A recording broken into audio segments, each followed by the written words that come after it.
गोवा के टैक्सी वाले दिल्ली आए थे, उन्होंने वहां के टैक्सी वालों से, ऑटो वालों से भी बात की।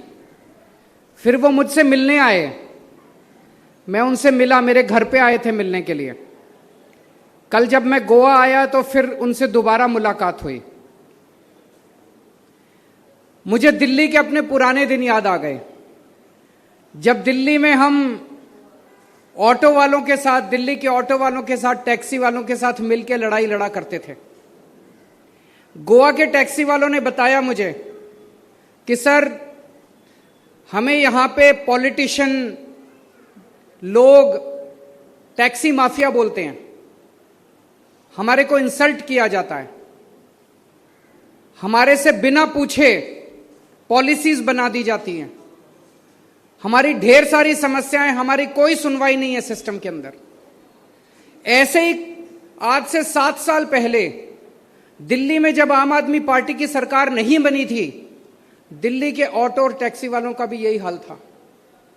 दिल्ली के ऑटो और टैक्सी वालों को भी बोलते थे ऑटो माफिया है ये, टैक्सी माफिया है ये। कोई उनके साथ, कोई पॉलिटिशियन ऑटो वालों के साथ खड़ा नहीं होना चाहता था, कोई पॉलिटिशियन टैक्सी वालों के साथ खड़ा नहीं होना चाहता था। उनको लगता था जनता नाराज हो जाएगी। एक दिन मैंने टैक्सी वालों की ऐसे ही मीटिंग बुलाई जैसे आज मैं आपके साथ मीटिंग कर रहा हूं, और उसमें मैंने कहा कि मैं आपकी लड़ाई लड़ूंगा, मैं दिल्ली के ऑटो वालों की लड़ाई लड़ूंगा, मैं दिल्ली के टैक्सी वालों की लड़ाई लड़ूंगा।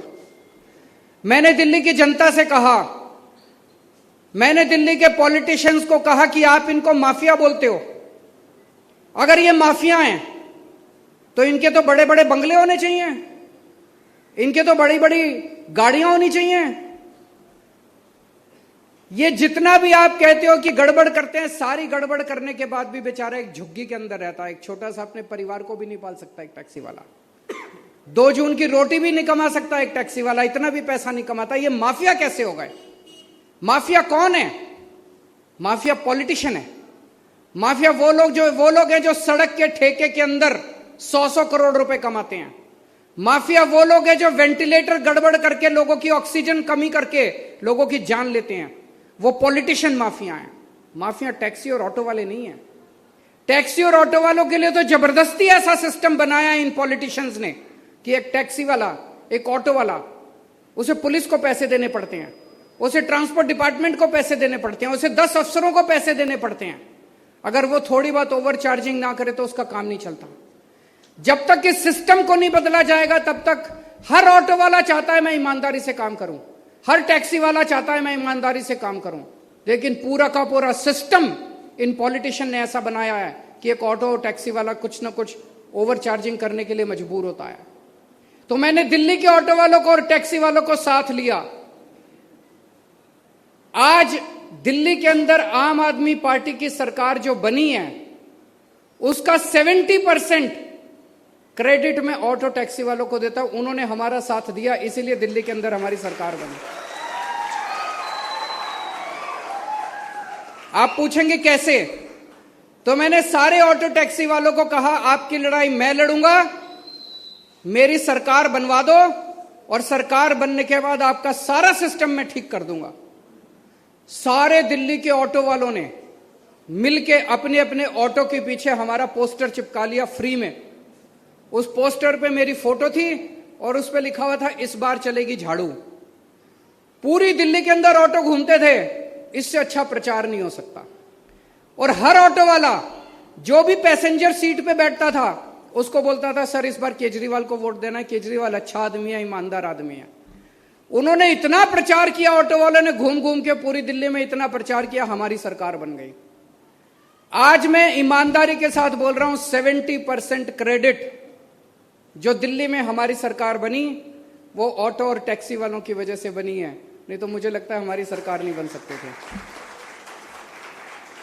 सरकार बनने के बाद 7 साल में हमने ऑटो वालों के लिए बहुत कुछ किया, लेकिन जो सबसे बड़ा काम किया, हमने उनको इज्जत की जिंदगी दी है। आज दिल्ली की सारी जनता आज ऑटो वालों से प्यार करती है, कोई अब उनको माफिया नहीं बोलता।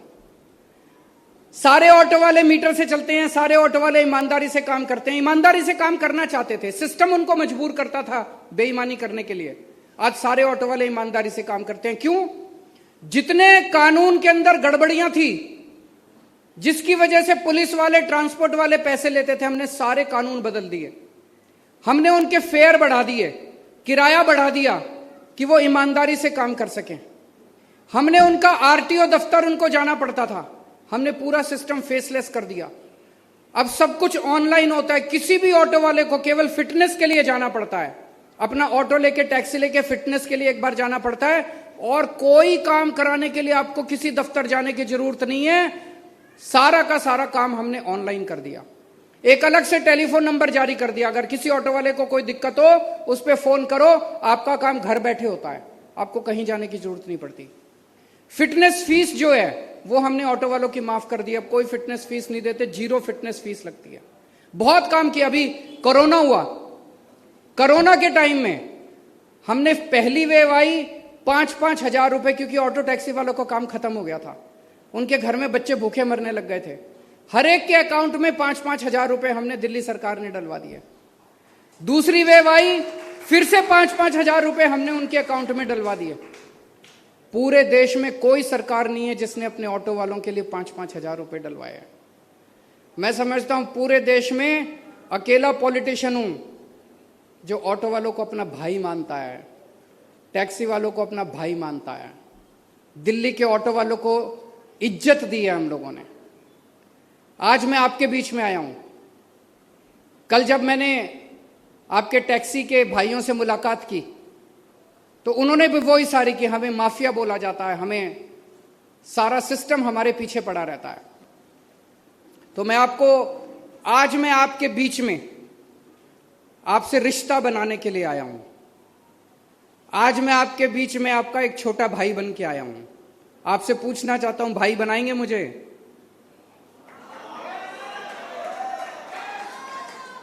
भाई बनाएंगे मुझे?